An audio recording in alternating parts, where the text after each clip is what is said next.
Kylie Padilla may alam sa pagkakaroon ng dalawang anak ni Aljur Abrenica kay AJ Raval. Nilinaw ni Christy Furman na hindi totoo ang isyo na si Kylie Padilla ang huling nakakaalam tungkol sa bagong yugto ng buhay ng ex-husband niyang si Aljur Abrenica at AJ Raval. Ayon kay Christy, malamang ay matagal nang alam ni Kylie ang tungkol dito at posibleng napag-usapan na rin nila ni Aljur. Dagdag ng kolumnista, ang mahalaga kay Kylie ay manatiling responsableng ama si Aljur sa kanilang dalawang anak. Aniya, pangunahing pakiusap lang ng aktres sa ex-husband ay huwag pabayaan ang kanilang mga anak.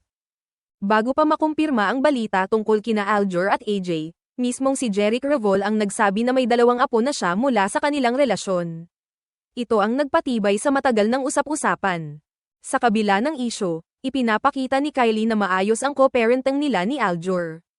Sa social media, ibinabahagi niya ang bonding moments kasama ang ex-husband at mga anak.